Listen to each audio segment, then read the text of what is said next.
waan islaamay walaalayaal meel walba joogteen kusoo dhawaada shaha long time shaha lama cabin camal.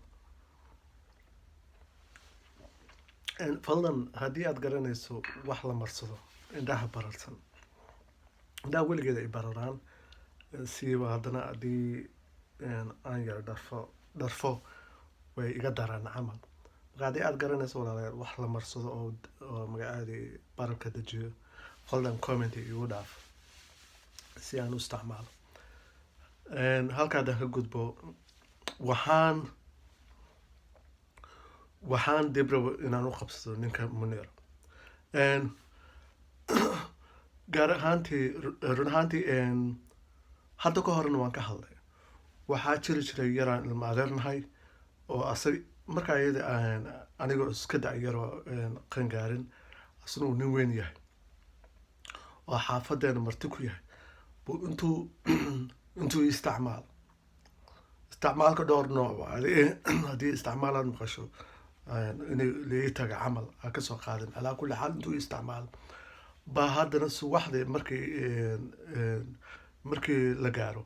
waxaa jiri jiray iskuul la yiraahdo alfaaruuq la yiraahdo oo lagu xamayn jiray wiilasha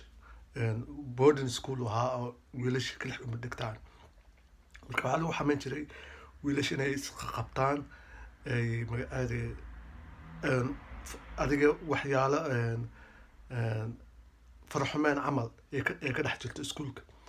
buu intuu subaxdii markuu soo kaco hooyadii wuxuu dhihi jiray na allah ku taale ilmaha yaa maxay fasaqooyinka isku tataawanayaan yaa ba haddii aad aragto marka adiga markuu hadlayo waxaad u malaynaysaa ninkan weligiisba inuusan dambi gelin waa kii xaleeta wax isla sameyna ogaa. Marka sababtaan usoo qaadanaya taas ayd waxay tahay qofka bini aadanka hadduu nafsadiisa isku kalsoon yahay asaga uu ogsoon yahay 100% inuu dumar jecel yahay wadada uu ku jiro inuu saxsan yahay marna wadad bini aadanku ma mashquulayo qofka nagu mashquulo oo mar walba anaka in soo qaato kalibyadana ka hadlo waa qof si ay wax ka yihiin oo asaga nafsada ahaantiisa walac ku jirto amaba laga yaabo inuu la saxday nin kale inuu la saxday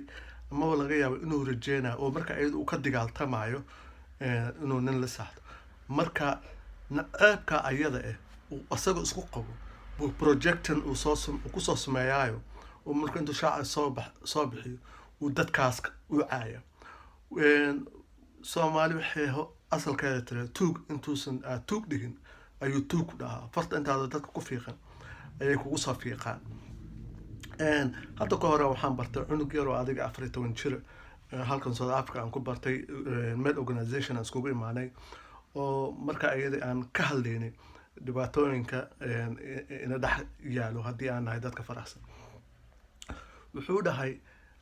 aabahayga hooyadii way aqbashay alxamdulillah shukur laakiin aabahayga waa yar muslim ahaa zayd la dhihi jiray. Aabahayga ayaa aad iyo aad ii taba taagan ma waan fahmi lahayo sababta igu nacban yahay sababta ii nacayb yahay ayaana garanayn laakiin hooyadii waa qof i taageerto oo aad iyo aad supporting ii siisa camal. Marka hadda ka hore aan weydiiyey waxaan dhahay hooyo aabba sababta ii nacban yahay maxay tahay aniga waxaa ka maglabsanin sababta ii nacban yahay maxay tahay. Waxay dhahday hooyo aabbahaaga dhowr jeer buu wuxuu i weydiiyey inuu gadaal iga maro uu aabbahaada dhowr jeer i weydiiyey. South Africa horta waxaa waaye dad aad iyo aad u tagayo ilmahooda wax walba la wadaagaan sir walba la wadaagaan cunug waxay ka dhiganayaan hooyooyinka inay saaxiib la yihiin sidoo cunuga beri ka maalin sirtiisa uu kugu qarsado asaga camal. Marka waa dad iska furfurano oo daacad iska marka waxay dhahday hooyo aabbahaaga dhowr jeer wuxuu damcay mise iga doonay inuu gadaal iga maro. Marka sababtay tahay wuxuu diidan yahay misaba in qof kale uu farta kusoo fiiqo dhaho dadkaasaa tahay camal ayuu kasoo horjeedaa. Marka saas la adiga ayuu aad u gubtaa u dhibaysaa in adiga noloshaada aad ku faraxsanaato camal. Marka haddii dhowr noocna waan kusoo qaadan karaa iskaba dhaaf soomaali xaggaas badhig halkan waxaad arkaysaa dad ajnabi cadaan ba ha aadaan madow ha aadaan oo waxaad arkaysaa ku daba dhiganayo adiga waxba ka galabsanin ku daba dhiganayo jinsiga aad tahay camal sababta u tahay camal haddii marka adiga aad soo sirbaartana ood kasoo salgaarto waxaad arkaysaa qofkii miseba qofka lala saaxanayo oo ninka la saaxanayo miseba habeenkii waxaa la yidhaha after 9 baa la yidhahdaa halkan filmaha hata waa laga soo daayay after 9 waxaa laga wadaa 9 habeenimo ka hore qofkan waxaa waaye qof ama xaas leh ama girlfriend leh balse markii 9 habeenimo 9 o'clock la gaaro la dhaafo iyo wixii subaxdii marka adiga 6 intii la gaarin intaas wuxuu u dhaxayaa inuu yahay dadka faraxsan after 9 baa la yidhahdaa filmaan badana iyo programyo badana halkan laga soo daayay South Africa waa dad lasoo salgaaray oo laga soo barbar dhigay marka haddii aad aragtiin waxaa jirta horta dadka faraxsan maadaama ayaga yihiin dadka qaniisiin sida loo yaqaano Soomaalida ay yihiin inay dhahaan qof walba oo wiil quruxsan oo haddii arkaan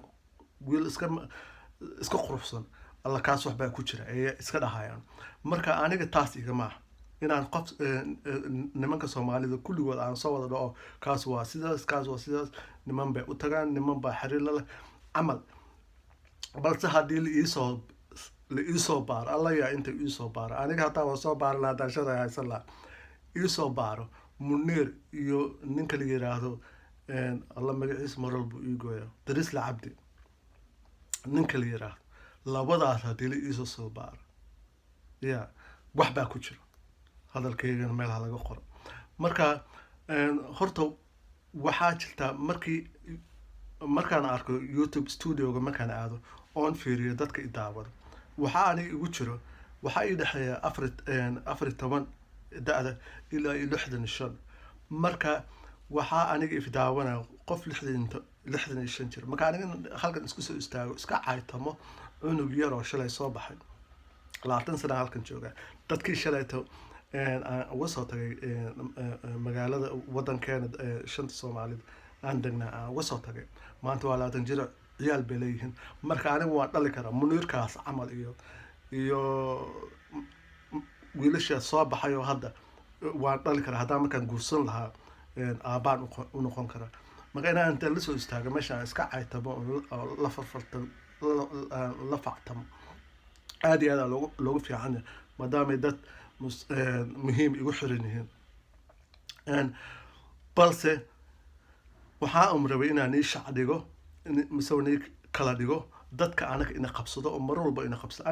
aniga maanta messengerda inboxka inta qof oo mar walbaba isoo dirayso bahalkooda xisaab mala haddii marka la ii ogol yahay oo YouTube inaan soo dhigo sabro soo qaado anoo dad soo gareynaynin waan soo dhigi lahaa badidoodana xaasee leeyihin anaa kuwa qaar live u garanayo marka walaalayaal dib inooga deg camal dib inooga deg channelka saaqada yar aad ku helaysana yaanse lagaa xiran islaama walaalayaal shaheeda iska dhamaysanaa till next time bye